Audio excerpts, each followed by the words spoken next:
Mind Tech Podcast, episode 30 for October 17th, 2013. Nexus 777.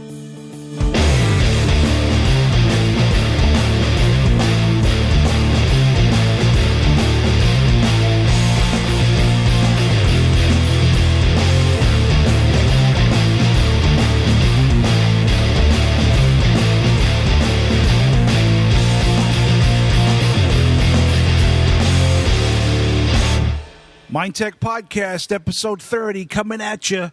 I'm Gareth in LA, and once again, I'm joined by Joe in London. Hello, Joe. Hey, Gareth. How you doing, man? Pretty good, pretty good. Now, some little birdie told me that you had some good news this week. Some really good news. But not only good news, amazingly unexpected and unlikely good news. Well, yeah, quite a lot's happened since we last did a show. First of all, I decided to take your advice because I had my Nexus 7 2012 version, and as much as I like it, it's no 2013 version. Right. So I thought, right, yeah, I'll sell that and I'll buy a new one. Bollocks to it. Totally. That's the way to go, man. So I thought, yeah, I'll get the new one first, though, obviously. So I went and got the new one on Thursday. So you currently have a 2013 Nexus 7. Yes, I have that in my hands right now. And how awesome is it? Very awesome, but with a couple of qualifiers. Oh. In some ways, there are some aspects of the 2012 one that I prefer. Like what, though? I mean, they're both running 4.3, right? Yeah. Well, for example, now I've got a case on it. It's a little bit different, but it feels a bit flimsy. Oh, right. Okay. But not... If I'd never felt the original 2012 version, then I wouldn't have thought that. But the 2012 version is like a tank. It's like really like well rock built. solid, right, yeah. Whereas this is solid, but it's just thinner and lighter, so it just feels not as solid, even though it probably is. Right. Yeah, I had the same thing with the original iPad, the iPad 1. And then they changed the kind of design to a more curved back and tapered sides for the iPad 2 and 3 and 4. And I so much prefer the design of the original iPad to the ones that came later. I wish they just kept the original design and not fucked with it. So I understand what you're saying. Yeah, and also it's a bit taller and thinner. The bezel on the left and right of it is thinner. So it's kind of more designed to be used in landscape rather than portrait. Right. But that I've got used to doing portrait now. It's just like a big version of my phone. So yeah. But also one of the downsides, ironically, is the 1080p screen, because the old version has a 720p, and if you've got big fat banana hands like me with big fingers, you need to be more accurate with it because there's more pixels. I have to kind of zoom in before I select text, for example, whereas on the older one, because it's lower resolution, you don't need to zoom in to select text. I see, yeah. And say in Angry Birds, everything is smaller because it's a higher resolution and the same size screen. Everything's a bit smaller on it, which I don't know if it should be or whatever. But there's a few little teething problems. Oh yeah, an ADW launcher, which I use, doesn't work properly, so I had to go for Nova, which is similar. Mm-hmm. But I've kind of got that set up like I want it now, and it is definitely better. A lot faster, right? It's a lot faster, smoother. Yeah, and interestingly, the network on it is about twice as fast. Oh, really? So when you connect it to the network, it's flying? Yeah. So like I've got 120 megabit down. Right. So the bottleneck is the device and Wi-Fi rather than my internet. So gotcha. On the old version, I get about 25 megabits down, whereas this I get about 50. Oh, nice. Okay. So it's probably got N on the new one then. Yeah, I think it's got N on the old one. I'm not sure. I didn't look into that. But yeah, it is definitely better, and it's quicker. Like opening, it's quite a hardcore Well, the most hardcore app that I use is Angry Birds, even though it's not really a very big game.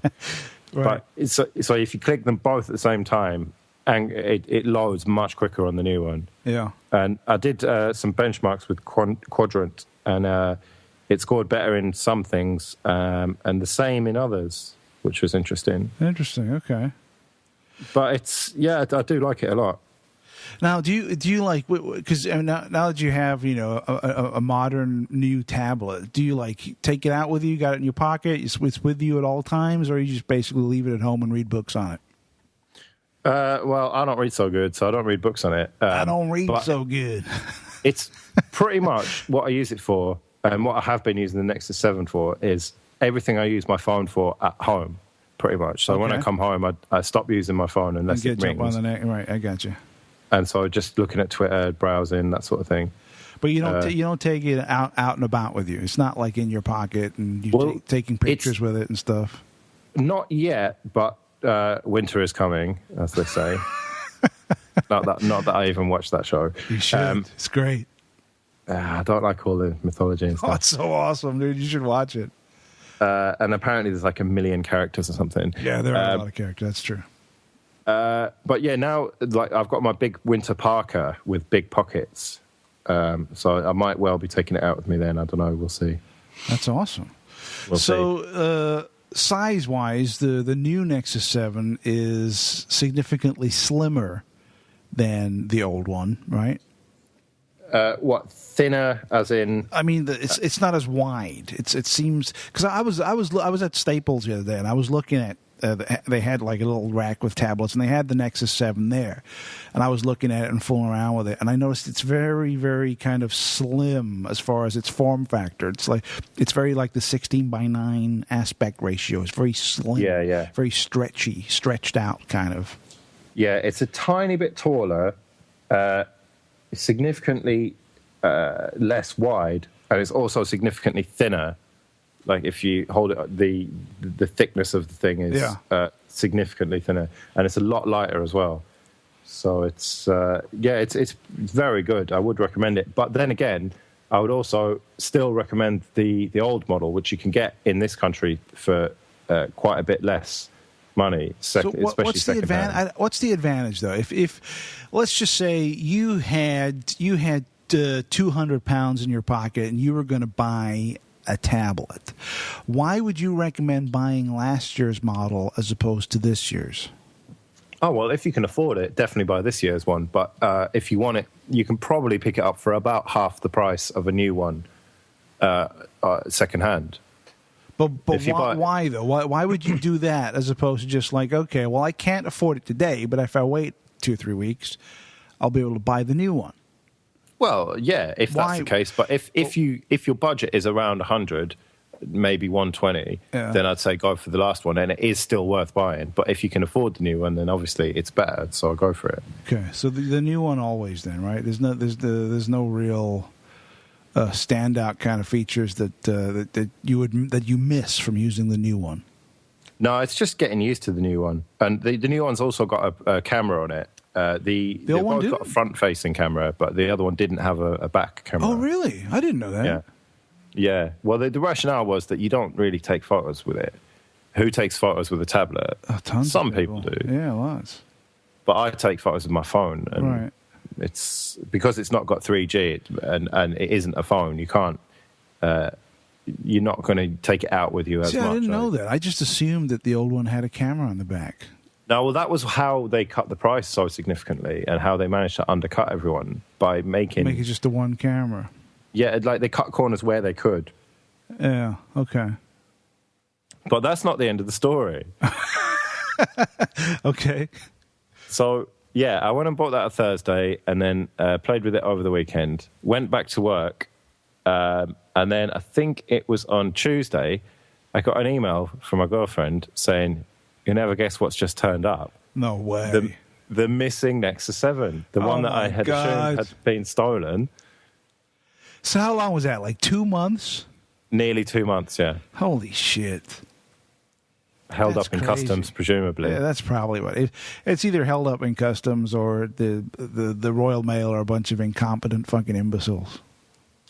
Yeah, I can only assume that it was put to one side, perhaps randomly selected, and they just put it right. That's going into the customs pile, and then they just didn't deal with it for nearly 2 months, and then they finally dealt with it. Took one look at it, didn't even open it. They're so fucking pathetic, dude. The whole organization is bunch. It's ridiculous. They should absolutely privatize it and be done with it. Yeah. Yeah, well, funnily enough, that's what they've done. So maybe it'll make it more efficient. But, I doubt so it. now I've got 3 Nexus 7s, which is a bit Holy ridiculous. Shit. Oh, so let me ask you this then, right? So you had the Nexus 7 that you bought from some dude in London, Yeah. and you got this other one sent over from California. Are they 100% identical, or are there minor differences? No, one is 32 gig model. The one from California that I originally bought is a 32 gig model, and the one that I bought off a dude in London is 16 gig. But as far as I can tell, there are no physical differences. They're exactly the same. Yeah, and benchmarks wise, pretty similar. Okay. Yeah, just the same tablet, just with one's got a little bit more storage, a little bit more memory. Yeah. So what's your plan now, dude? Now you have 3 tab. Well, you had 4, but you got rid of one last week, right? Yeah, well, I did. I never had 4 at once. In fact, I only. Right, yeah, but you would have though if you hadn't have sold the what was it, the big one you had, the Motorola Zoom, the 10-inch one. If I hadn't have sold that, then I'd now have 4. Yeah. Well, if I hadn't have sold that, I wouldn't have bought the 2013 model. It would have been like, step right in, Joe's Crazy Tablet Emporium. Yeah. So yeah, I put one on Gumtree for sale anyway today, and the other one, if I've got time, the rest of the week. The new Ubuntu comes out tomorrow, so I'm going to put that on it. Ubuntu, what, the tablet Ubuntu? Yeah, the phone and tablet one. Oh, cool. So if I've got time, I'll put that on it. That would be cool. Yeah, we could get a review of that, see what that's like. Well, shit, as far as I know, but I'm reserving judgment. Now, I really want to check it out, though. I'd like to install Firefox as well, but I don't know if that's possible. You might be pleasantly surprised. Maybe. I could sell it as an Ubuntu tablet and see. Ubuntu tablet, very rare. Yeah. Autographed by Mark Shuttleworth. You could do like a fake autograph, one of those silver markers on the back. Yeah. Only £3,000. Exclusive. JoeRessington.com. Wow, so I can't believe it came, dude. That's staggering. When we talked last week, I was like, oh well, that's it. Someone's stolen it, or it's lost, or that's the end of that. But then all of a sudden, for it to show up like that, it's amazing. Yeah. Well, Christopher Moreland gets a shout out because he said when I was saying that it's probably been stolen. He said that he once got something sent from Canada, and it took 2 months. So, sure enough, he was right on the money there, pretty much. 2 months? What is this, the 19th century? Is it going by fucking steamboat? What's going on? Yeah, exactly. Paddle boat or something. Yeah. This is just fucking beaming over there. It's like 2 months. I know. Ridiculous. Yes, we sent it over via the Titanic. Well, I was starting to think that Tom Hanks had been using it to open coconuts. Yes. That's right, yeah. Man, that's crazy.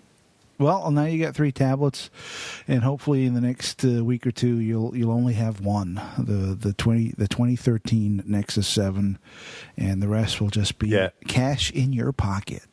One thing about the 2012 is the speakers are 100 million times better than the first one, the original Nexus 7.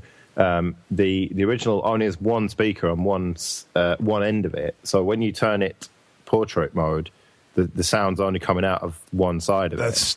That's exactly the same deal with the original iPad, dude. The original iPad speakers were the fucking bomb. They were awesome. It sounded clear, crisp, loud, killer sound. Then they released the iPad 2, they put the speaker on the fucking back, and it sounded like shit. Oh, well, this is the opposite. The old one had one speaker that sounded tinny and shit, whereas this new one is much louder, much more bass, and stereo. So the new 2013 is much better sound-wise. It's way, way better. Oh, I thought you meant the old one was better. No. Oh, okay. No, the old one was a budget tablet, basically, with a good processor and good RAM. Right. And a reasonable screen, whereas now the new one, they've made it competitive hardware-wise and just had to keep the cost down because they set the precedent. I would imagine they're making less profit on this new one, basically, because it's everything about it is. Well, this is not the make or break for Google. I mean, Google is making fucking money hand over fist anyway, whether they lose money on Nexus 7 or not. So it's they can afford to lose money. It's a drop in the ocean for them, right? Well, they would rather sell it probably break even just to get people using Google to mine more of their data to give them more adverts and make more money off of them. That's the same deal with the Amazon, what's it called? The Kindle Fire. Kindle Fire. They sell that pretty much break even. Right. Now, I know a couple of people who have purchased the Kindle Fire or gotten the Kindle Fire as a gift, and every single person who has had one fucking hates it. Yeah, well, the only reason to get one is to root it and flash proper Android on it. They absolutely despise it. It's clunky. It's hard to use. Everything's all over the fucking place. You got to be logged into Google to use the fucking thing. It's a nightmare. Well, logged into Amazon, you mean, not Google. I'm sorry. I'm sorry. My slip of the tongue there. Yeah, you got to be logged into Amazon to access all your content and all that bullshit. Now, admittedly, it's a cool-looking device. It has a great screen. The specs are pretty beefy. But the fact that the only way you can do anything with it is to log into your Amazon account is a massive, huge negative black mark against the fucking thing. Yeah, it's useless. I don't know about the latest versions of it and how exploitable they are in terms of opening the bootloader and flashing your own ROMs on there. But it's if you can, then it does make sense because it is a bit cheaper. But then again, with the Nexus 7, that's another plus point about all Nexus devices. They have open bootloaders. They're very easy to flash other ROMs on. If you want to put CyanogenMod, if you want to put Ubuntu, whatever you want to put on it. Yeah, interesting. All right, so there you go, Nexus 7. I really want to hear what happens with your Ubuntu deal. That's going to be awesome. You should really try and put time away to knock that out, because that would be fascinating to hear your trials and tribulations of getting that installed on there. But I don't know, maybe it'll be smooth as silk. Maybe it'll be very easy. Mm. Or it might be an absolute fucking nightmare, and 9 hours into it, it's still not working. Oh, well, no, apparently it's quite straightforward. There's very straightforward instructions. The thing about it is you have to have one of the officially supported devices. And thankfully, the 2012 Nexus 7, or not the new one that I've got, by the way, but only the original Nexus 7, is on the list, and it's officially supported and tested. And there's a step-by-step breakdown of what commands to type in and etc. And you get it going. So, yeah. Yeah. All right, cool. Well, on my end, I'm still buying DVDs. What's up with that? Why would you buy a DVD? So I ran into something this week, right? Now, I don't know if you've seen this show called Hannibal. Have you heard about it, Hannibal? I'm aware of it. It's like the TV adaptation of the Hannibal Lecter thing. Yeah, right. I ate his liver with some fava beans. So I watched it when it was on earlier on this year on TV. And it was very, very good. Disturbingly good, actually, considering that it was a network show and not on cable or whatever. It was very, very... It was well written, well acted, everything about it was very, very good. So it just came out. They just released it, the complete season 1, I don't know, last week or the week before, but maybe in the last 2 weeks it just came out. So I immediately hopped onto iTunes with the intention of purchasing the season, and I get onto iTunes, and it's I think it's like $35 for the complete season in 1080p HD, or $25 for the complete season in standard definition. Right. With no extras, no nothing, just the episodes. Now, as I mentioned earlier, I was at Costco this week, and I'm at Costco, and they have the complete season 1 on DVD for $18 with extras, behind the scenes documentaries, commentary, blah, blah, blah. So as much as I'm not into DVDs and I never intend to watch them, I was like, that's a deal that can't be beat. Yeah. So what, you just got them and ripped them then? Exactly. So I bought the DVDs. Now the DVDs, a lot of DVDs and Blu-rays that come out, they come with, obviously the Blu-ray or the DVD and then a digital copy. I don't know if this is big in the UK or not, but over here everything has like a digital copy.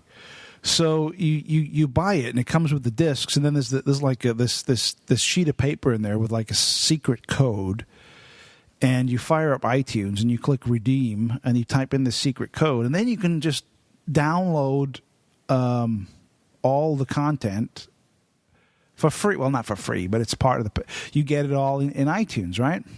Yeah. So I do this a lot, because it still works out cheaper than just buying it from iTunes. So then I just type in the code, download the shit, and then just file away the DVDs as archival copies, whatever. And that's that. But with this, it wasn't an iTunes copy; it was Ultraviolet. Do you guys have Ultraviolet over there? I've never heard of that before. Really? Mm. So what's happened is all the movie companies that are not they don't want iTunes to be in the position with movies as it was and is with music, because in the like around 1999 2000, when the music industry was almost extinct because of Napster and all that shit, iTunes came around and basically provided a platform so people could purchase music, and they basically saved the music industry, but they did it at a cost. So now iTunes is the number one music retailer in the world. Now, the movie companies don't want iTunes to get into that position with movies and TV shows. So while they still do supply iTunes with movies and TV shows, they have contracts with them and whatever, they've also gone and done their own thing called Ultraviolet. So Ultraviolet is their own online storage for movies. So you can purchase a movie from Ultraviolet, and it lives in the cloud. In other words, you never get a physical copy, or you never even download the file. The movie will exist in the cloud and is associated with your email address and your password. So you log into the Ultraviolet site, type in your username and password, and then suddenly you're presented with all the movies and TV shows and whatever the fuck that you've purchased right there for you, and you can watch them on demand. Right, but what devices can you watch them on? Well, you can watch them on your computer. You can download an app for your iPhone or your iPad or your Android. So it works with Android phones and tablets? Yes. So no Apple TV, no. Is it Roku? No. The other. Oh no, I take that back. There's a video service called Vudu, VUDU. I don't know if you're aware if you've heard of this. And there's an app there's a Vudu app on Roku. So using the Vudu service, you can access your ultraviolet content through that also. So if you have a Roku, you can watch it pretty much. Yeah, you can watch it. Presumably, it needs Flash then to use a computer to watch it. I don't know. Or is it Silverlight? Either way, I don't know. I'm not sure.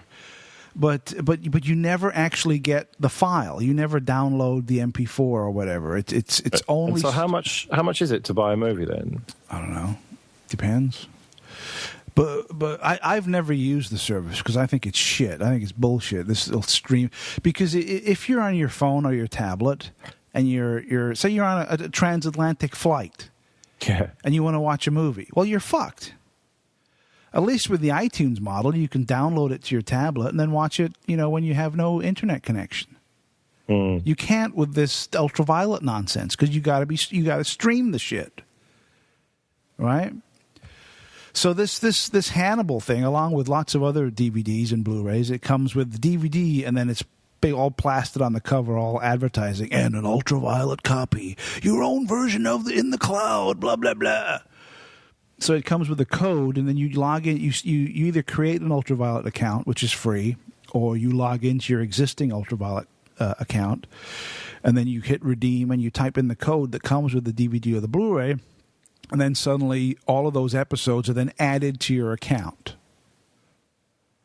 So when you log in, it's all your stuff is like right there, ready to go.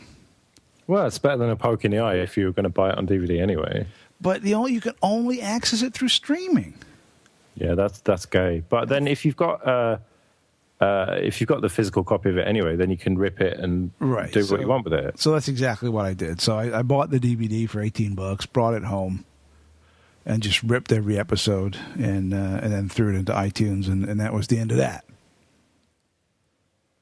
Yeah, so now you can watch it wherever you want. I mean, that's good that you can still buy physical copies to do with what you want, because don't the iTunes versions have DRM? So you couldn't, for example, if you decided to dump Apple and go for an Android phone and tablet, you couldn't watch your stuff on there, could you? Correct. Yeah, you couldn't. You'd have to get some application to strip the DRM from the content. Yeah, but not right off the bat, it wouldn't work. You would not be able to do it because it's tied to your iTunes account. Whereas obviously, if you've ripped it yourself, then you can watch that on anything in the world. Oh yeah, absolutely. Yeah. Then if whatever you rip yourself, then it's yours. You can do whatever you want with it. So the main issue for me though with this was the price, and it blows my mind that physical plastic discs, DVD discs, are vastly cheaper than online files. I know, it's ridiculous. It's like with the books. If you buy books on Kindle or whatever, presumably it must cost a reasonable amount of money to physically print a book with the paper and the ink and the machines required for that, and then to put it on a lorry and ship it around and put it into a shop. Absolutely. Or even to then physically post that out from Amazon's warehouse to you. It doesn't make sense to me. When you look at a DVD, right? Okay, so you have the digital copy of the movie or the TV show that you then have to burn or transfer onto a piece of plastic, right? Then you have to, label the disc, right? Because they have all these inks that they spray on there to make it look nice. Then you got to print up all the covers. You got to package it nicely. Then you got to put it in boxes, put it on trucks and planes, and ship it to stores. It's like, whereas you could just have the file on the server and somebody downloads it, right? Yeah, significant cost cutting. And, well, with the books thing is even more ridiculous, that it's not even that much cheaper to buy a PDF or a Kindle version of a book. Yeah. Because the files are so small that you're not even talking about much in storage and bandwidth. Now, the Kindle books and the PDFs, I mean, they are always cheaper than the physical book, but not by $1 or $2 or exactly. £1 or £2. Exactly. It should be like 50p for a book. Right. Yeah. It should be significantly cheaper, but it's not. It's very weird. Like they were charging, $35 for the Hannibal season on HD. Now, all right, it's HD, it's 1080p, whatever. But still, dude, I could go buy the Blu-ray for $20. Yeah. Or you could go to Pirate Bay and get it for free. Don't do that, everyone. Yeah, but you know what I mean. It's like it should be okay. The Blu-ray should be $20, and the download should be $10 or $15. Yeah, and I'd be cool with that. Yeah, well, I think more of a Netflix style model makes sense to me, where you just pay a certain amount per month, and then have access to everything. That would work too. I'd be cool with that. I mean, I'm a Netflix. So it's not on Netflix then, Hannibal? No, not yet. I mean, it will be. It's not yet though. Yeah, they should just get all of the media companies should get together and put all music, TV shows, books, and just everything, all entertainment into one service that costs however much per month, $10, whatever, and then you can just have access to everything that you want. and then everyone would sign up to it. Surely that's not in their interest, though. I mean, that's for a consumer, that's awesome. You know, people would flock to that in droves. But for the people that are creating this content, I mean, they're you got to figure they're not making these movies for fun. They're making these movies because they want to make money. Yeah, but supposing they did that model where the movies and TV shows were, say, standard definition or 720p and not 1080p, and the music was, say, 256 kilobits per second. And then if you want to pay extra, then you can go for the 1080p or the FLAC or whatever, you know, some sort of tiered model like that. So that if you're not that bothered about quality, but most people are not, though. Most people give two fucks about the quality. They just want to watch it. I mean, they don't want it to be horrible, grainy or blurry quality. Yeah. They want it to be decent. But as far as HD or 4K, they don't give two fucks about that. Well, I'm not hugely bothered about it as long as it's DVD quality. Yeah, they just want to be able to watch it and enjoy. They want the quality to be decent. They don't care if it's super HD or whatever the fuck. They're not interested in that. Most people. I mean, obviously there are people out there that are passionate about this stuff, but most people out there could care less. Yeah, well, one thing that I've found is that although you might notice the quality either good or bad for the first 5 minutes of watching something, if after half an hour of watching something you are thinking about the quality of it in terms of the picture quality and sound quality and whatever, then it's obviously shit in terms of the content, because you should be thinking about the content of what you're watching or listening to or whatever, rather than it, right. Now I ran into this last December when I went to see The Hobbit. And the Hobbit is filmed, in 4K, but with the 48 frames per second. Yeah. And I really wanted to. And I specifically chose a movie theater that was playing it in 48 frames per second because I wanted to. Because some people were saying, "Oh, it's the future of cinema. It's wonderful." Other people were saying it's shit. It takes away from the viewing experience. So I wanted to experience it myself and make my own mind up. So I took my daughter to see The Hobbit in the 48 frames. And it was fucking horrible, dude. Horrible. What, just a shit movie? No. The movie was great. But the 48 frames per second, the HD thing, that this is the future of cinema. Dude, if that's the future of cinema, I'm fucking done with cinema. What, because it was too clear or what? When you watch a movie, right? A movie has a film-like quality, right? Is it 24 or 30 frames per second? Yeah, 24 usually. And it gives a film-like appearance. And I guess over time, because we've been, used to that for the past 60 years or whatever, we associate that quality with high-quality film. It's like burned into our heads. So when we see something different, it's like, oh, what is that? And this was filmed in 4K at 48 frames per second, and it gave the appearance of a video. It didn't give that film kind of experience. It was too clear. It looked like video.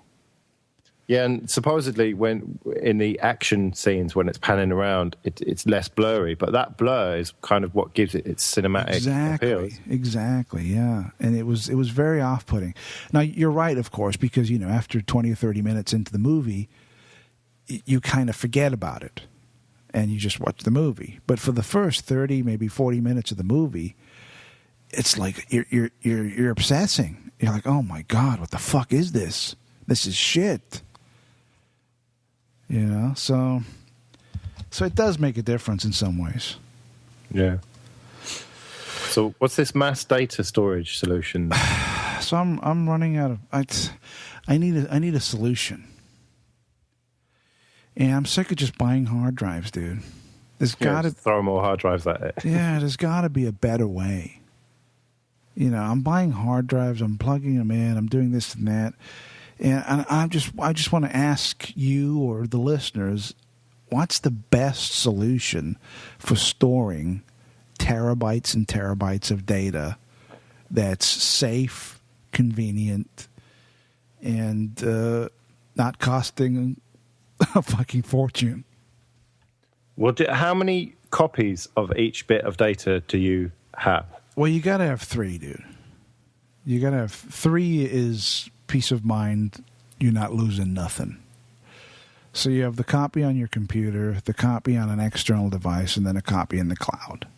Yeah, so that's pretty much what you're doing. So if you're aiming for that, I mean, that's peace of mind. That if you have those 3 copies, then your data's safe. Nothing could happen to it because you have complete redundancy and you're set.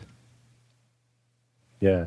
Well, there is a cloud solution. I can't remember the name of the company, but you can physically mail them a hard drive or set of hard drives with your data. So in your case, you've got terabytes of existing data. And so you can mail them that, and then they load that up for you into your cloud account.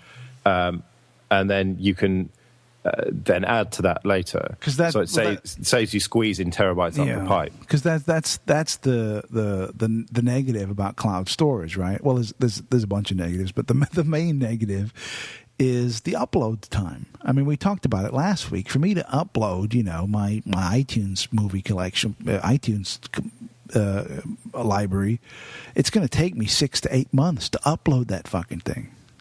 And that's the thing running 24/7, which is ridiculous, Yeah, well, you could look into things like ZFS, as you would say, which runs on BSD, but it's probably a bit too involved and technical for you to bother setting up.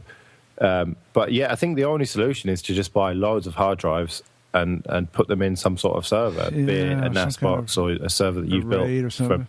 Because I've been thinking about maybe getting another Drobo. Because I'm getting all these little hard drives. If I bought another Drobo and just cracked open the cases of the externals I have and just fill it up, maybe that might do it, or I don't know. I just need something that's peace of mind where I'm not worrying about which is this file on this drive or that drive, or where is it here, and what if that drive fails? Am I fucked? It's a nightmare, Well, what I would do if I were you is look into FreeNAS, which I think is a BSD-based NAS distribution, and I would build my own box. And you just get a case that can fit shitloads of hard drives in it with a very low power processor and a reasonable amount of RAM, and just chuck it all in that box, and then maybe mail off some big hard drives with your stuff to that cloud provider. I'll have to look it up who it is. Because I've got the Pogo plug thing going for the online storage, and I've been uploading to that. But it's like fucking molasses, dude. It's taking forever. And they don't offer a service where you can post them a hard drive? No, it's just... they offer unlimited storage because they know that no one's going to really, hammer the fuck out of it until I signed up. But it's unless there's someone with a really good university connection or something that you could plug into, take drives over there, plug it in, then just drag and drop kind of thing. I don't know. Yeah, well, if you could, if someone has got like 100 megabit up or something, then it wouldn't take as long, would it? I got 30 down, 2 up. That's piss poor, man. So Jesus Christ. What? It's fine, dude. 30 down. Well, up is kind of shitty. That's true. But down. Is fine. I've got 10 up now, and it would suck to go down to 2. Yeah. I remember when I first got broadband, it was 1 down, and I think 256 up or something. Yeah. Well, the upload is they always bottleneck the upload speed is always ramped way down. Unless you have a business line or something. Yeah, because most people they don't give a rat's ass about upload unless you're like a rabid online gamer or something. It makes no difference because Well, no, even if you're an online gamer, upload doesn't. It's ping that matters with that. As long as you've got reason, if you've got one up or whatever, that's sufficient. You don't need more than that. As long as you've got a good ping. Yeah.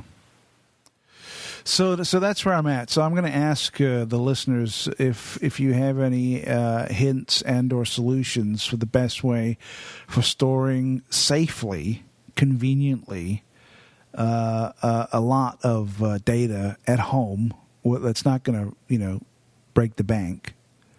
Let me know, or let us know what you guys do, because I'm sure I'm not the only person on the planet who's a data hoarder. There's probably a ton more other people out there that hang on to all kinds of shit that they acquire data wise. Let us know. Shoot us an email at mindsetcentral@gmail.com or post on the site, Facebook, G+, or even on the page for this episode. Yeah, or bit message even. The address is always there. Oh yeah. You can always send me a bit message if you want a secure. If you want to stay anonymous. Yeah, if you want to stay anonymous or whatever, you can do that too. But just any thoughts or ideas as to some good solutions and whatever we get. If we get some really kick-ass solutions, we'll talk about it on the show and discuss the plus and minuses of going down that route. All right, Joe. Should we take a break? Yeah, go on then.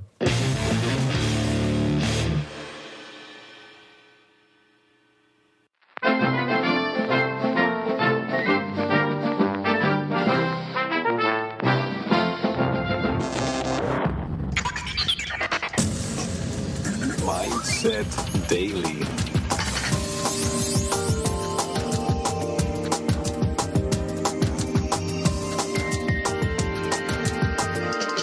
Mindset Daily, hosted by Joe Dunn, a twice weekly and sometimes daily wrap-up on the current news of the strange. Every episode will highlight and comment on news stories that have either not made it into the mainstream or just grabbed our attention. Mindset Daily, your bite-sized alternate news fix. You can listen to Mindset Daily at mindsetcentral.com. Mindset Daily. You're listening to the Mindset Network. You can now hear all of the Mindset Central podcast while on the go with the Stitcher Smart Radio app. On-demand news, talk, and more on your mobile phone. The latest episodes at Mindset Central are always available for you. No syncing needed and no memory or storage wasted. Available on your iPhone, iPad, Android phones, and beyond. Downloading is easy. Go to Stitcher.com or check out your app store. Stitcher Smart Radio, the smarter way to listen to MindsetCentral.com. And we're back, and here is the news. All right, Joe, what we got? We got a bunch of news stories that's been rattling around cyberspace this week. What we got? So the first one, top sites and maybe the NSA track users with device fingerprinting. Device fingerprinting. What do they mean by that? Well, we talked before about browser fingerprinting, where depending on what version of the browser you're using, what version of the operating system you're using, what browser plugins you have, various settings on that, most browsers are pretty much unique and have a unique fingerprint because there's not that many people using Ubuntu 13.04 with Firefox with this set of plugins. And every time you go to a site, your browser tells that site a lot about your computer. I remember back in the day, back in the mid to late 90s, going to some sites, and when you'd land on the site, and there'd be like a little box on the site that say, you're running, whatever operating system and Firefox version, blah, blah, blah, and you're in this location. And I remember thinking, what the fuck? Do you remember those days? I mean, I think it still happens now, but the shock factor is diminished significantly. But back in like the late 90s, when you'd go to a site and see that, you were like, what? Yeah.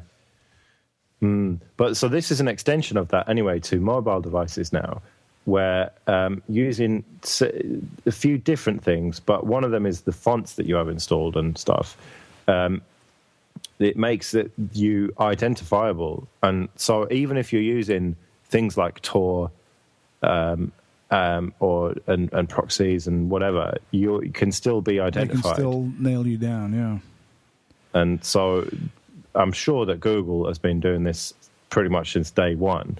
And I think 404 sites these European researchers anyway, have found that there's loads and loads of the most popular sites are doing this shit.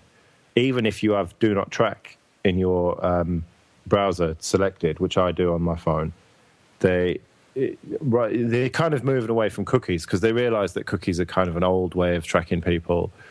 And so this fingerprinting idea has become more and more prevalent. So basically, because everyone has different tastes and different plugins and use different browsers, they based on your configuration of your browser or the way your OS is set up, it gives a unique fingerprint to who you are. Yeah, which is very useful for advertisers as well as the likes of the NSA. So what if you buy a new computer, brand new machine? Now that's true. You're probably going to install the same shit all over again, right? But it wouldn't be an exact fingerprint. It would be very close because certain things would be a new machine, right? Yeah, but they have algorithms that can work stuff out. Like obviously, if you're coming from the same IP, then it's most likely to be you. Right. You're obviously coming from the same network.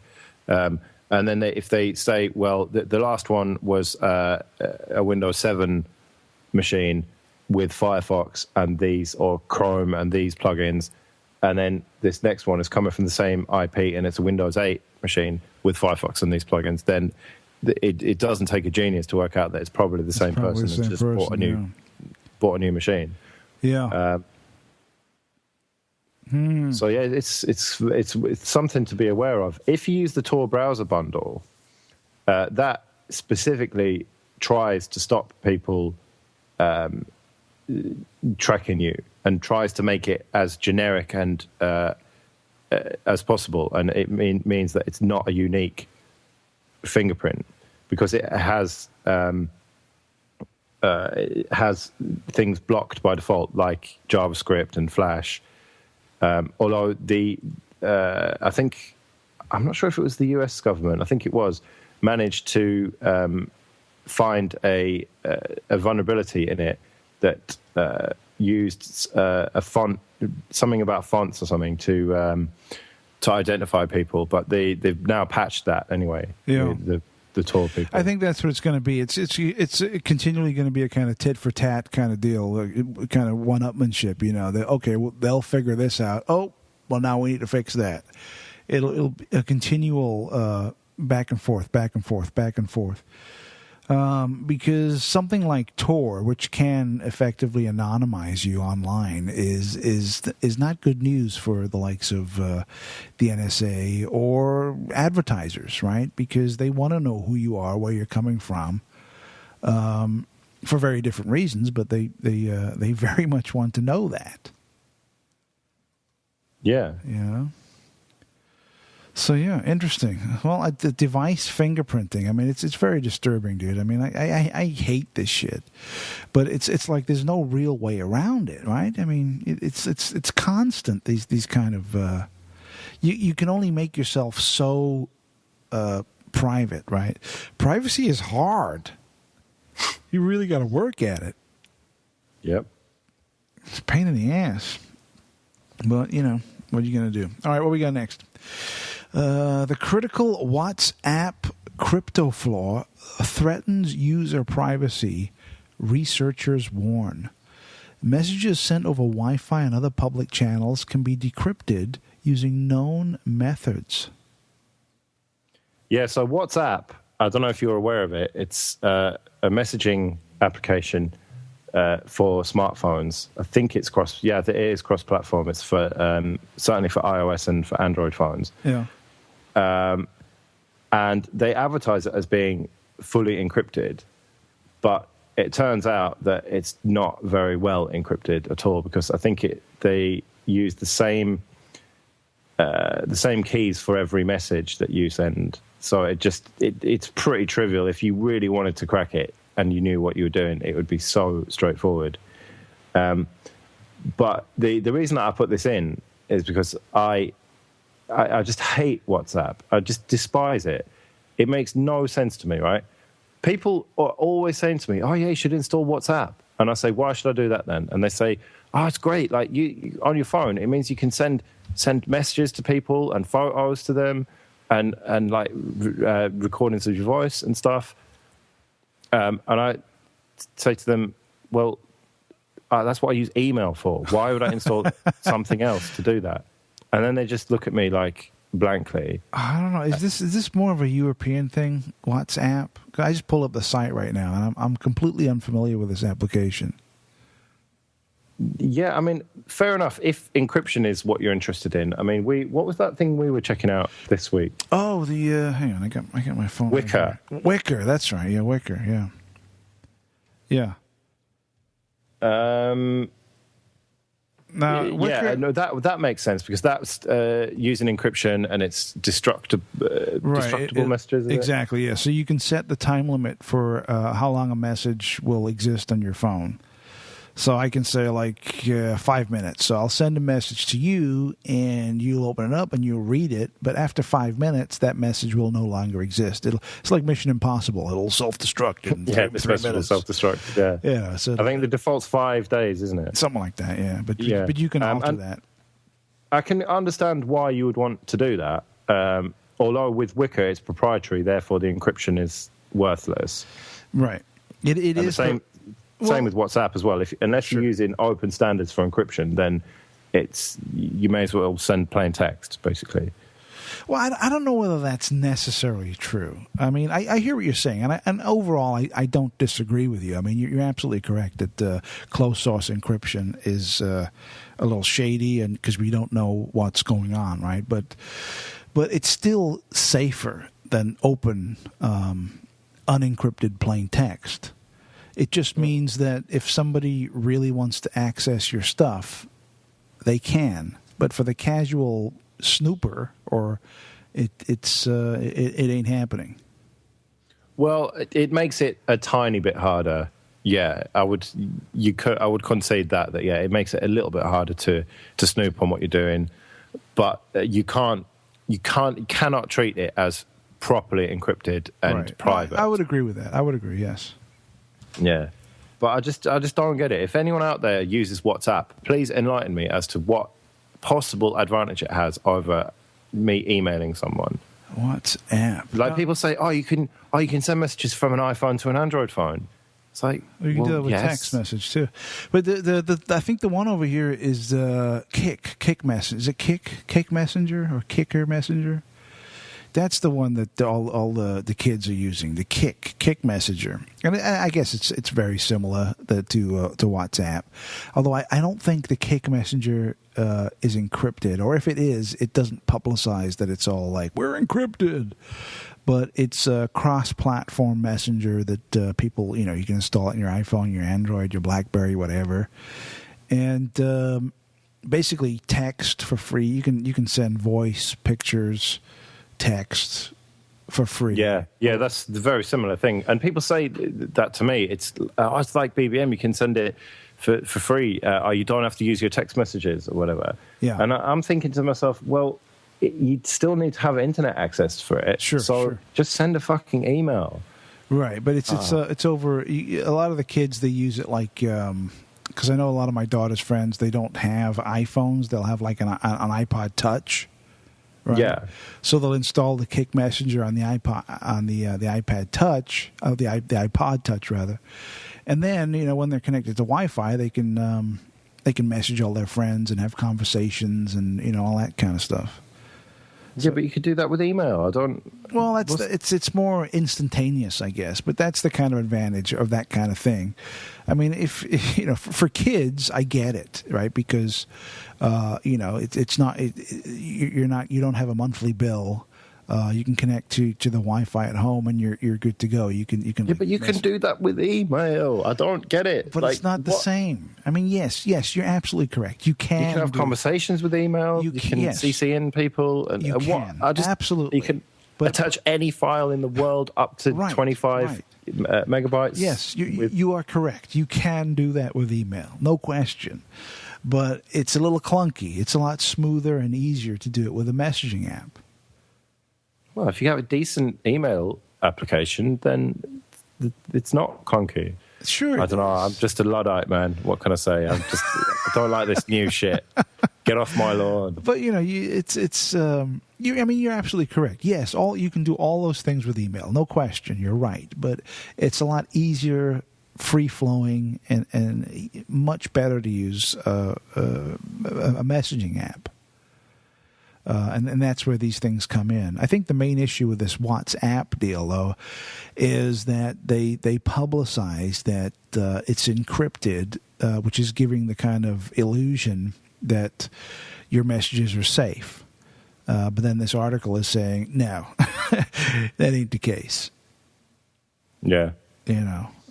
But I don't know. I think maybe I'm way off here and completely wrong, and maybe WhatsApp is what the kids are using. But from what I've seen in my limited view of what kids are using electronically, the Kick Messenger is the one over here. And it's strange. I noticed that go back to the 90s again. MSN Messenger. I remember going to the UK in the mid '90s, and the MSN Messenger. Everyone was using MSN Messenger. I was like, what? Whereas over here, nobody was using it. Everyone was using AIM though. Over here it was AIM, AOL Messenger. Every desktop in the US was running AIM. And then I remember I went over to the UK, and everyone was on Microsoft Messenger. Yeah. Well, that was the good thing about GAIM, GAIM, right? Yeah. Which changed its name to Pigeon. I don't know why. That supported loads of different protocols, so you could have AIM people as well as MSN. Yeah, but it's strange how certain. I mean, AIM and they all do the same shit, but it's strange how certain applications will be popular in one part of the world and another one will be popular someplace else. Yeah. Well, it's like Facebook and what's the Chinese one? I can't remember what it's called, but there's a Chinese site that is massive. It's one of the world's biggest sites, but only Chinese people use it. Yeah. And it's pretty much the same as, I think it's like a cross between Facebook and Twitter, whereas there's not that many Chinese people using Facebook because they all use that social network. Yeah. But yeah, it's weird how even though we have this global village, as people say, I mean, like I'm talking to you in California, like you're in the next room. Exactly. Now, it's all of these applications are available everywhere. So I mean, if I wanted to put WhatsApp on my iPhone, I certainly could. It's not like that, that you can only use it in certain parts of the world. Anyone has access to these applications. It's just that for some reason there's like a cultural phenomena where in certain parts of the world certain apps are very popular, and whereas in other parts of the world other apps are popular. It's more of a cultural thing, really, I guess. It's weird. Yeah, it's strange. All right, next up, Google will soon put your face, name, and contents in its ads. All right, Google, nice job. Yep. Yet more Google just getting shitter and shitter every day. I'm telling you, man, I've said this before. Google is the main main thing, dude. Apple and Microsoft and all these other companies will soon pale into insignificance compared to the massive evil darkness that will soon engulf us all, and that will be Google. Yeah, well, I've never really said otherwise. The thing about Google is that they have great products for free. Yeah, exactly. That's where they get you. Or seemingly for free, but that doesn't make them any less evil. But even their great products are turning to shit as well. Like, for example, now, when I'm logged into my Gmail, well, even before I log into my Gmail, there's now this like one login for everything, which started today, I think. I hate that. I hate that, by the way. Bullshit. And then instead of, there was nice links at the top to Drive, Maps, whatever. Now there's like, I have to click this apps button and get a list of the various apps that they do, which is bullshit. And then Maps, they've made that completely shit. I don't know if they took inspiration from Apple Maps or something, but it's just, they've made it dog shit. For now, you can still use classic maps on a desktop computer, but I don't know for how long. So there's, with that background, and and obviously the Kit Kat fucking fiasco. We'll see if that's any good when it comes out, or whether it's going to have Nestle fucking branding all over it. Jesus. I seriously hope that it's just the name and that's it, because if not, then I might be selling all 3 Nexus 7. You'll be buying an iPhone. Fucking mate, not an well, no, never. I'd try and buy a Firefox phone or something. Well, if you sell all 3, you could get an iPad. Sell all 3 of those and my Nexus 4 and my laptop. I might be able to afford half an iPad. I get an iPad, yeah. But I don't know, dude. But anyway, so this latest thing anyway is they popped up on you've probably seen it this week if you use Google services, a little banner at the top about their terms of service have changed. And what they're calling shared endorsements, which means that if you do put any reviews into anything or +1 anything with your Google Plus account, then your friends and potentially strangers are going to see the reviews you made and things you've +1'd, and with your picture underneath adverts. I hate this. This is horrible. Yeah, but Facebook's been doing it for a while. Apparently, I don't really use Facebook much.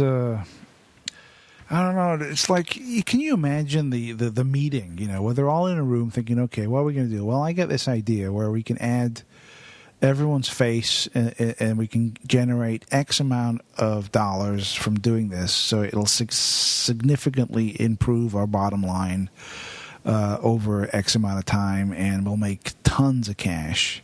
And then some guy in the corner putting his hand up and saying, yeah, but, you know, what about, like, privacy? And I don't think the users will like this very much. Fuck that. We're making money.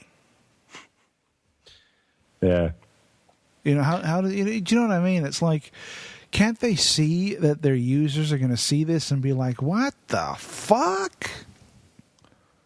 Well, I think most people don't give a shit. They don't even read it and don't care. Well, that's how they rationalize it, right? Because they're going to say, yes, there are going to be a percentage of our users that are going to be very upset and might, a few mental cases probably on Mindset Central, and might even leave our service. But the vast majority of our users are, number one, not even going to know about it, or number two, if they do know about it, they aren't going to give 2 fucks. So let's go. Let's do it. Full speed ahead. Well, the thing is, they offer 15 gigabytes of storage for free, which is enough for most people. I mean, that's across your Gmail and Drive and stuff. And just it's free. So what? People are not going to stop using it, are they? No, of course. And it's like the totalitarian tiptoe that David Icke goes on about. Right. They just make these slight changes one by one until no one notices. Yeah, but like, because people like me have been using Gmail for so long now. You're ingrained. You can't leave Gmail. Fuck no. You know? I can't imagine how I could possibly do it. I've got so many Gmail accounts that are all linked to each other in various ways and forwarding this and whatever. And all my Google Drive and my Google Plus photos being backed up. It'd just be a nightmare. I could like spend a couple of days specifically exporting all of my stuff from Google, downloading it, and we talked about how to back up your email and whatever. Right. And then I could host my own. I could get a VPS and host my own email, get my own domain and everything. It's a big hassle. It's a big pain in the ass. Yeah. Whereas just this, it's just so easy. It works flawlessly with my Android phone and tablet, and I know I can email. If I get an email, I can email myself something. So it's often quicker if I want to transfer a photo or a file or something from one device to another.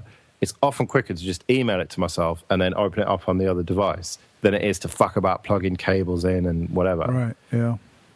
And unless Google stop making it so easy to do stuff, then people are going to continue to use it, including people like me who go on about how it's evil. Yeah, no one's leaving Google, dude. I mean, it's too ingrained, you know. I'm telling you, these guys are these are the ones that are going to be taking over. They are going to be the big man on campus. I think even though Apple is like the richest company on the planet, that's going to change, dude. Google is going to they are the force to be reckoned with. And this do no evil bullshit, I think that's just fucking nonsense. They're up to some shady shit, big time. And you will see it. You watch over the next 5-10 years. You watch how they grow and engulf everything, and their evil bullshit you'll see it. But most people, as we said, they're not going to they care less. But you wait and see. Yeah. Well, speaking of evil shit, Facebook are up to some other stuff this week. Yay! They've taken out, or they're going to take out, search opt-out. Which they already have done for most people. So what it means is that you, when they introduced this new search thing, but now bear in mind, I don't know about Facebook. It's just shit. I'm not interested. I use Twitter mostly. When they introduced the graph search, they pretty much made it so that anyone can search anyone else. And even if you've got relatively good privacy settings on there, you can still come up in the search. But they did have an option to opt out of that if you dug through the privacy settings or whatever. And now they've just taken that option out. And even if you have already opted in or opted out of this search thing, they've now changed it so that you can't opt out of it. So why do you think they would do something like this? I don't know, streamlining, corporate synergy, some other buzzwords, I don't know. Fuck knows, man. I mean, is it purely just because, this will give them more cash? Well, yeah, maybe. Well, there's two ways of looking at it. There's two ways generally of looking at the evil that Google does and the evil that Facebook does. On the one hand, is it the official story, and they are just ruthless companies out to make as much money as they possibly can by targeting adverts at you, and the more information they have about you, the more specifically targeted those adverts can be, and therefore the more likely they are to succeed and make them money. Yeah. So that's like the official story. And then the tinfoil hat story is they are doing that, but as well, they're storing that data and giving it to a 1984 style Big Brother government or other organizations, Illuminati, whatever, and they want to track everyone and be able to see what you're up to and stop thought crime and all the rest of it. Yeah. So I don't know, man. Well, it might not be one or the other. It might be both. Well, yeah, maybe. And I heard seemingly ridiculous rumors that Facebook runs at a loss, and the only reason that it's managed to survive so long is that it's funded by the CIA. Well, here's just something that I heard many years ago, and it kind of ties into the whole conspiracy theory about the NSA reading all of our emails that was on everyone's minds and lips, 10 years ago. Because, I mean, people in conspiracy circles were talking about that the government is harvesting all our data, reading our emails, breaking encryption. This was very prevalent in conspiracy circles 10 years ago. People were talking about this. People were aware of it. And here we are in 2013. Well, the news story broke. Turns out that conspiracy theory was absolutely 100% on the fucking money and completely true. Whereas back then, you bring that up and people look at you like you're a fucking mental case. Whereas now, the shoe's on the other foot.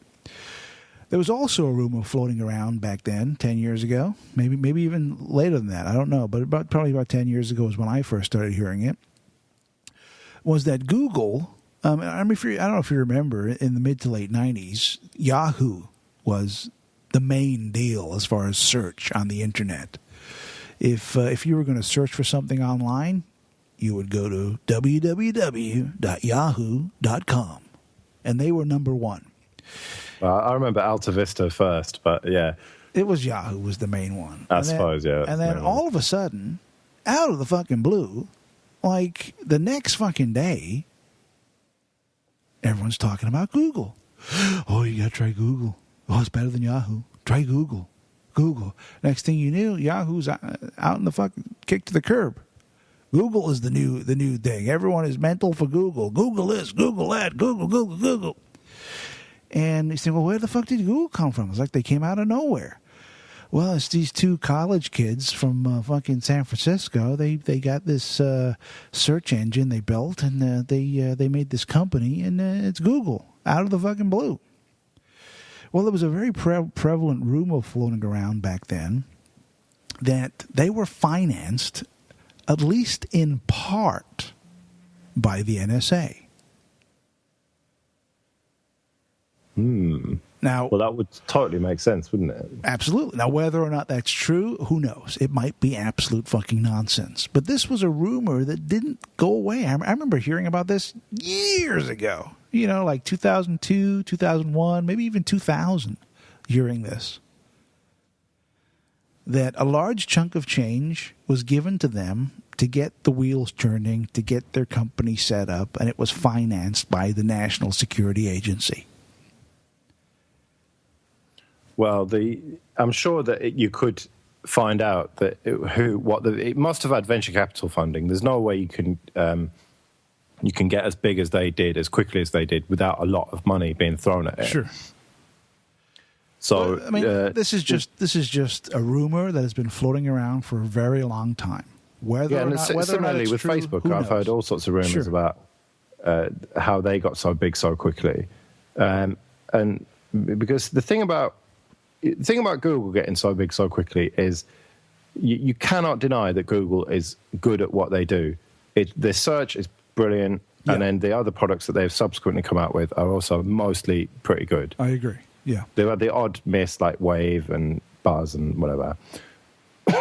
And Reader was good, and then they got rid of it anyway. Whereas Facebook is shit. I don't care what anybody says. It's shit. Oh, I agree. It's garbage. It's just fucking, like, so shit. Like, yeah, maybe it's better than MySpace was, but come on, that's not saying much. Like, why? How it has become so ubiquitous is completely fucking beyond me. It's just so shit. Like, I just don't understand why anybody would want to use Facebook. And yet, billions of people do. Yeah. More than 1 billion people, don't they? Right, yeah. All over the world. And so I think that there's more chance of Facebook having been financed or helped out by the NSA or other government or shady whatever than Google, because at least Google got big on its own merits. I don't know. Well, I mean, we're playing the speculation game here, folks. I mean, everything we're saying might be absolute fucking nonsense, right? Because it's maybe what I originally said is completely true, and they're just businesses that are out to make as much money as possible, and that's absolutely. No question. But it really does make you think. I mean, it is one of the, because some of the policies that they put in place, some of the avenues that they pursue, it doesn't have their customers' best interests at heart.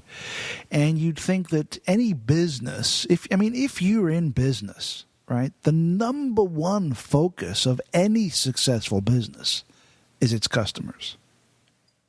Because without your customers, you're just a mental case staring at the fucking wall. You're nothing. You're nothing without your customers. So your customers are your number one focus. So fucking over your customers should be so far down on your list of to-dos, it should be insignificant. But yet these companies continually do this. Well, yeah, but the difference being that they're not paying customers. I'm not a paying customer of Facebook or Google. I've never given either of them a penny. Have I? Yet I've used all their services. Right, but you are the currency for the company, though.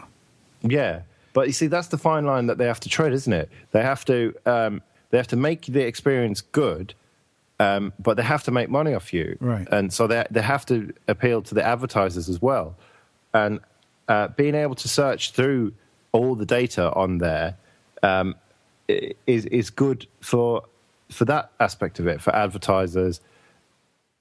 But you're right. I mean, this particular change does seem quite strange because obviously giving advertisers access to all the data makes sense, and algorithms that can target adverts and make them more likely to be clicked and whatever. But for me, as just Joe Average, being able to go and search for people who don't want to be found and find out things about people that they don't want anyone to know doesn't make sense from a business point of view. So yeah, I kind of get what you're saying there. Yeah. So I don't know. Maybe your listeners have some ideas and or thoughts or speculation on this, because whether it's true or not, it's certainly interesting. Yeah. All right, let's do some feedback. What we got, Joe? Okay, so Aaron Alfano on Twitter said, "Just listened for the first time. Enjoyed the show. First podcast I've found where hosts drop more F-bombs than me." I don't know what he's fucking talking about. I know. Fucking F-bomb. What the fuck's an F-bomb? Fuck me. Fucking F-bombs? I know. I don't think I've dropped a C-bomb yet on this particular episode. But on, do it. Yeah. Use the C-bomb in relation to Facebook. You can do it. Go ahead. Facebook is used by a bunch of cunts. Aha. I've just alienated pretty much everyone in the world. Awesome. Well, Aaron, thank you so much for listening. We really do appreciate it. Hope you're digging the show. Hope you like it. Keep listening. Tell your friends. Tell your family. Tell people that you don't know. Tell people that you hate. Tell everyone about the Mind Tech Podcast. I thank you. Yeah. So the next one, David Ellis on Google Plus said, "You should." This was in regards to a couple of weeks ago, but it happened this week that he said it. You should also take a look at Zereason.com. They do 100% Linux compatible computers, and I believe they're cheaper than System 76. I've also heard bad things about System 76's customer support, though that might have been isolated. So I did. I followed David's advice, and I shot over to Zereason.com. And what a fucking terrible name, that Zereason. I know, that's a really shit name. Who thinks of that? I mean, come on. Hey, let's call our company Zereason. That's a great idea. That guy should be fired immediately. But so I went over there and I looked at their site, and their site is kind of shitty, actually. But the machines are absolutely cheaper than System 76, no question, significantly cheaper.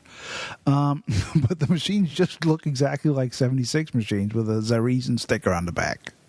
Really? I don't know. The Ultra one, I'm looking at that now. That looks all right. It looks the same, dude. They don't look that different at all. They look the same, like no-name laptops with just a Zereason sticker slapped on the fucking back of the thing. Yeah, well, design-wise, I'm not bothered what a laptop looks like, as long as it looks reasonable, and these look all right to me. They're not the height of fashion like Macs are. And some other machines. I got to bring this up too. I've never understood this. So I'm looking at there's a Reason laptop just reminded me of it, but I'm just looking at one right now. And on they got the keyboard, where you rest your wrists when you're typing on the keyboard on the laptop. Yeah. They have a Linux sticker, right? And it has a picture of Tux the penguin, and then underneath it says Linux. Yeah. I think Tux the Penguin has done more harm as a brand to Linux than anything. It is the most stupid, retarded, ugly piece of fucking garbage I've ever seen. And I cannot get my head around why anyone would use that stupid, retard crap as a logo for the operating system. Well, I'd never really thought about it. But yeah, it kind of makes sense. It's a bit of a stupid thing. It's shit. But that logo has been around for donkey's years. Exactly. Since Linux wasn't a mainstream. Well, I suppose it's not mainstream now, but since long before it was only used by a few neckbeards, basically. And some neckbeard made it, 20 years ago. Yes, we should put like a penguin because it looks like someone wearing a tuxedo. So we'll call it Tux. What do you think? Wouldn't that be good? It's like, Pretty much, yeah. And yeah, that's a good point, really. it's crap. They should get some fucking design people to design a cool logo or something. This fucking penguin shit, it's fucking retards. It's crap. Yeah, but it's the problem is that, like if you name your show and then it turns out that there may be another show with a similar name, once you've done it, you're stuck with it. Oh, they can get rid of it. I don't think they could because, like, supposing you go for printer driver downloads or whatever, or a version of Firefox, there's like a little Windows logo that's obvious, a little Apple with a bite taken out of it, and then a little Tux, and you just instantly know, oh, right, that's the Linux version. Yeah, but it's horrible. It's the same with GNU, the GNU thing. It's like the work of a mental case. You got the GNU with the horns and then the penguin next to it. It's like, come on, please. The fuck's the matter with you people? Well, yeah, the problem is that if you've got a commercial company like Apple or Microsoft or Google, although Google isn't a good example of it, they have departments, and you have the neckbeard departments coding the thing and making it work really well, and then you have an art department and a marketing department. Even Ubuntu has a kind of a cool logo. Yeah, there's a circle of friends, they call that. It's not, there's nothing to write home about, but it's significantly cooler than GNU and the Tux thing. Yeah, even the XFCE logo is a little bit. Yeah, with the little mouse. That's crazy too. The mouse. I mean, come on, please. What is this? A fucking mouse? What's the matter with you people? I don't know. It's whatever. You can come up with a cool logo. I think that you get a bit too hung up on the visual aspects of things. Well, duh. I'm not a visual person, so I don't really give a shit about. Or I give some of a shit, but not too much. I'm much more interested in how the things work than what they look like. Well, it should be both. I think that it just reminded me right now when I looked at Zareason. Zareason. It's a shit name, and like even the logo on there has got a bevel and a boss on it. Oh, it's so crap. Look at that. It's like a sort of late 90s Photoshop job, yeah, or someone who hasn't been using Photoshop long and has just discovered, bevel and boss, wow, that makes it look amazing. Right. Now, and there's proper aliasing on the the laptops, the specs on these laptops are pretty cool, right? They're beefy specs, good stuff. And what about price-wise? Because the prices don't mean anything in your Mickey Mouse dollars. They are definitely cheaper than System 76.